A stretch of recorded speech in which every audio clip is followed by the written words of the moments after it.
So far too often in the world of consumer electronics, we, and by we I mean people like me who are reviewing this stuff on YouTube, get way too obsessed with what is the latest and greatest thing. And so once in a while, that might be a good thing to take a look at something that's been out for a while and see how it compares to the newer products. So with that being said, these are the SVS Prime Bookshelf speakers, and they came out all the way back in 2016.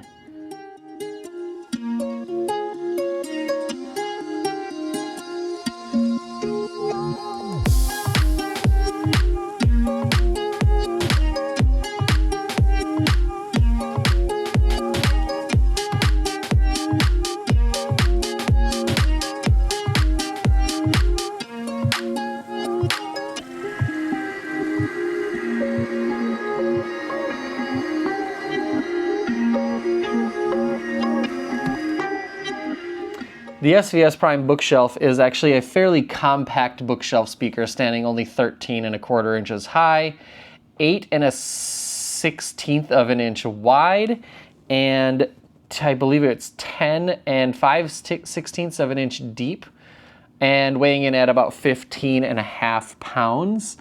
So they are fairly compact, but they're very well built. Nice cabinetry and everything like that. Little bookshelf speakers. I have them here in the gloss black, which is a $100 add-on. If you buy them in the standard, what they call premium black ash finish, they're $100 cheaper. So in this finish, at the time I'm filming, which is November of 2025, these things are $700. And if you want to get them in the black ash finish, they're $600. So underneath the grill, which, let's talk about the grill first, actually. The grill is a very nicely built, your standard black acoustically transparent material with a nice milled out MDF frame, and it has very nice metal push pins that push into the rubber sockets on the cabinet, and then a really good quality feeling metal SVS badge on the bottom of the grill. The grill is a very nice, nicely made piece, but under the grill, you're looking at a 6½ inch polypropylene woofer with a rubber surround and a cast plastic basket. If you haven't seen my video that I did where I actually completely took apart one of these speakers, you should go ahead and watch that video if you want to see what it looks like on the inside. And then up top, you get a 1-inch aluminum dome tweeter that is on a very nice metal faceplate with a very sturdy feeling metal grill to protect that dome from little fingers that might poke at it. And then around back, you get a fairly small, very lightly flared, not really, almost not flared at all, but a fairly small port and a single pair of standard 5-way binding posts. So nothing too groundbreaking about the design of these, although I do like these chamfered edges that start out wide and get narrower towards the bottom. It just adds a little bit of character to the look of the front of these speakers.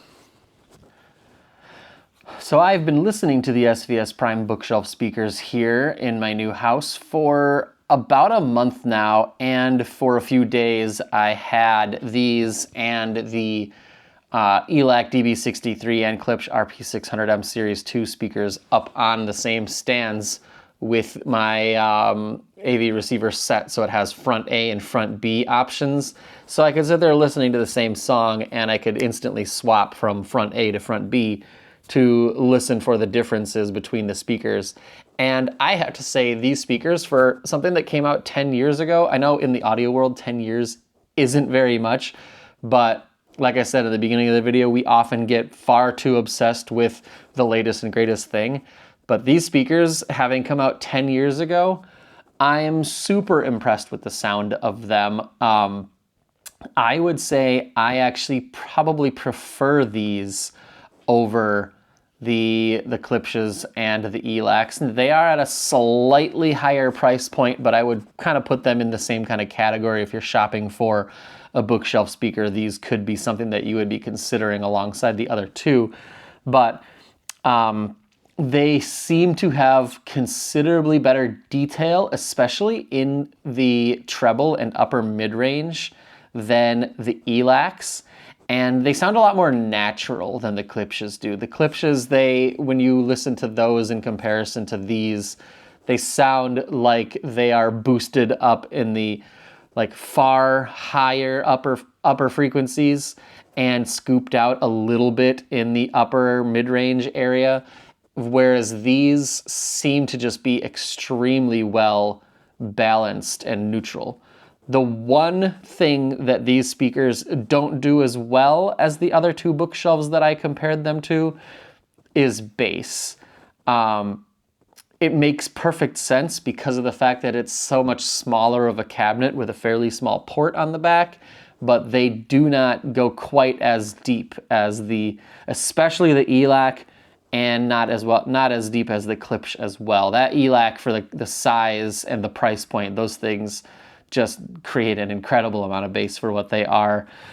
I wouldn't say the bass on these is necessarily bad. I would just say it doesn't go as deep, but it does have a lot of detail and texture to the bass. Like, you could hear the initial like hammer hitting a kick drum very well. You just don't hear the deep resonant frequencies of that kick drum when you're listening to these without a subwoofer. Now, obviously, SVS being a company that was a subwoofer manufacturer first, they would obviously love you to buy a subwoofer with these. And if you do that, you're going to be completely satisfied with the sound from top to bottom. Now, talking about the imaging of these speakers a little bit, they image incredibly well. The SVS way of doing things, where they basically put the tweeter flat mounted onto the front baffle of the speaker with no waveguide, it does have some downsides. Like, for example, you want to be like basically perfectly on axis with the tweeter of this speaker, if not being on axis with the center point between the tweeter and the woofer. I was using these speakers primarily on my Sanis Steel Foundation series that are 26-inch tall bookshelf stands. When I was looking at the specs of these speakers on Crutchfield's website, it says that the stand recommendation is between 24 and 28 inches. I would not, if it was a permanent installation, if I was setting these things up to leave them set up long term, I wouldn't go any shorter than a 28-inch stand. I would do a minimum of a 28-inch stand, maybe even a 30-inch stand with these, to get the height of this tweeter up, like even with your ears. You want this tweeter to be almost at 40 inches high or so, because once you're above the tweeter axis, you do lose quite a bit of not just the imaging, but you lose a little bit of treble clarity as well. And that, I believe, is just part of the design because of not having a waveguide. Speakers with a waveguide are going to have a little bit more even dispersion within the ideal range, depending on the design of the speaker and the waveguide, and then drop off pretty severely after that. These, basically, they just cast sound in like a full 180 degrees. But it's still going to be like more ideal when you're sitting in like a primary seating location, especially vertically, it seemed like. And then also, it's even worse with the grills on, which is disappointing because I really like the design and the feel, like the quality of the grills of these speakers. And I know that some people have to run with grills on, but with the grills on, it made a noticeable difference. I even have a graph here. I'll put the graph up. There's not a massive difference in the graph because it's not like I was taking multiple measurements with the microphone in different positions to see how much it affects, with grills on and grills off. But with the microphone in essentially where the ideal seating position would be for listening to these speakers, you can see a very slight difference in the frequency response. There's a little bit of a peak at about 350 hertz that I assume is some mid-range, building up because of having the harsh step from the grill being on. And then you could see a very, very slight like dip in, or not dip, but just like less output in the upper frequencies with the grills on. So if you can listen to these speakers with the grills off, do it. If you can't, they're still gonna sound really good, but there is a noticeable difference between the grills on and off. But getting back to what this section was supposed to be about, the imaging. The imaging on these speakers is excellent when you get them positioned right and when your position is right. Like I was getting a locked-in center image and just getting a lot of depth and spatial cues from these speakers. Like you can clearly hear listening to something like Ray LaMontagne, like the very acoustic and stuff like that, like he sounds like he's right in the middle of the room, and you could hear the drummer behind him, and like the guitarists kind of sounds like they're halfway in between the center image and the right speaker. They do a very good job. The imaging on these actually kind of reminds me of when I had the Bowers & Wilkins 705 S3s in for review. Those speakers imaged extremely well. I wasn't super happy with the tonality of those speakers, but the imaging was extremely good. These speakers, the imaging is almost on par with those, and I would say I actually like the tonality of them better. So I mean, that's kind of a huge endorsement of these speakers right there, because these things are $700 for a pair in the piano gloss black. I believe the MSRP of the 705 S3s is $3,500. So take that for what it is. That's a pretty huge endorsement for these speakers. Lastly, and this is not the most important part of the video, because I do listen to the speakers for a very long time. I actually just took these graphs, these measurements right before filming this video, but I had been listening to the speakers for about a month before that. But I did measure the speakers with the exact same setup that I did in my video, how much of a difference a room makes, that I did a couple of weeks ago, where I measured the Klipsch RP600M Series 2, the Elac DV63s, and the Focal Vestia number 1s. Measured them in the exact same room, exact same setup, with the speaker stands and the microphone in the exact same position. And here's the graph right here. I ran these speakers at 75, 85, and 95 decibels, just trying to see what they're capable of. And so the manufacturer rates them from 48 hertz up to 25 kilohertz. I'm assuming that that's a 6 dB down point. In my measurements, it looks like about 6 dB down for 75 and 85 decibels. 6 dB down point, so when the bass first starts to come in, is in the mid 40s. They rate them down to 48, so that's why I'm pretty sure that they're showing you the 6 dB down versus 3 dB down measurement, because if you go with a 3 dB down measurement, the bass doesn't start to come in until the mid 50s and doesn't hit the reference volume, so 75, 85, 95 dB, until about 60 hertz.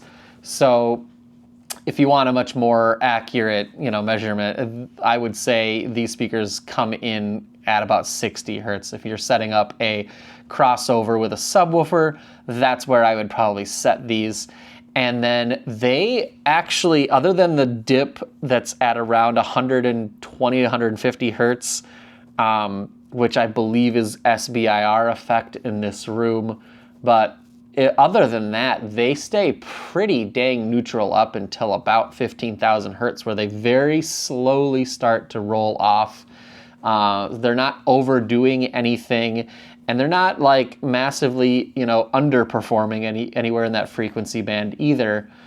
One thing you would notice also, if you're looking at where the bass is coming in on the graph, though, the reason I run 75, 85, and 95 dB is because I want to see if there's any points of compression. So essentially, a perfect speaker, obviously you'd have a perfectly flat line from 20 hertz to 20 kilohertz. In room, obviously anechoically it would be different, but you would want all three of the lines for 75, 85, and 95 dB to be perfectly parallel, and you don't really see that with these. At 95 decibels, you could see that the bass is the line for the 95 dB run and the line for the 85 dB run get really close together in the lower bass because of the fact that at 95 decibels, they're not as capable of outputting bass as they are at 85 decibels. And so that's what I was looking for there, and pretty much exactly what I expected. The speakers didn't really misbehave too badly running those extremely low frequencies at those extremely high volumes. You could hear a little bit of port chuffing, and it sounded like the woofers were reaching their X max, but there wasn't like a lot of distorting. You weren't hearing like the voice coil over excurting or smacking the back of the magnet or anything like that. So that's a good thing. They're very well built speakers, and they could handle a lot of output. So would I recommend the SVS Prime Bookshelf in 2025, even though they came out in 2015? Yes, 100% I would, especially when you consider like their price and what else is out there in this price range. I think that $700 for a pair of speakers that looks as nice and high-end as these do, at least in the high gloss black. In the black ash wood grain finish, they're gonna pretty much just look like your average bookshelf speakers. But in this high gloss black, they look super classy. They look fairly like high-end compared to other speakers in this price range. And they sound great too, especially if you're gonna use them with a subwoofer. The one thing that would make me think maybe hold off on buying them though, and this is also the reason that I decided to do this review. If you haven't watched my video where I take these speakers apart, I talk about this. I do have a very strong feeling that SVS is coming out with a replacement for these next year, because they recently replaced the Ultra series with the Ultra Evolution series. And so if I were a betting man, I would bet that next year SVS is going to be releasing a Prime Evolution series of speakers as well. And so there's a very strong possibility, I would expect at least, that these speakers are going to go on sale to try to clear out old stock to make room for the new ones. So maybe wait for that. Especially if they timed it with the holiday season, they could, put these on a holiday sale, and then after the holidays, keep them at that same sale price to clear them out to make room for the new speakers. I'm hoping that when the new ones come out, they don't come out at a much higher price point than these, because I would love to check them out. And I guess SVS did send me the SP5000 a few months ago, but I still buy most of the things that I review. Like, I bought these speakers to do this review. So hopefully I don't regret that, but as of right now, I'm super impressed with the way that these things sound. And they are probably going to be going into my bedroom as my new bedroom speakers, because they look super classy. They're very compact. I don't have a lot of room in the bedroom. So yeah, I believe these are going to be my new bedroom speakers. And yeah, like I said, I highly recommend them, especially at this price point. And I really like the piano gloss black finish. It's like a perfect, you could probably see my studio light umbrella thing reflecting in the speaker there. They look classy. They sound high-end for the price. I mean, there's not really any downsides to them other than the fact that you probably need a subwoofer unless you are fine with bass that cuts off at like in the mid-50s. So that is the end of my review of these. Kind of a long, rambly ending, because I don't script anything. I just kind of go off the top of my head. And if you like this kind of video where I'm not using a bunch of flowery audiophile language, just talking, you know, real with you guys about what I hear when I measure these when I review and measure these speakers, then make sure you give this video a thumbs up. If you see a hype button, I've heard something about a hype button on YouTube these days.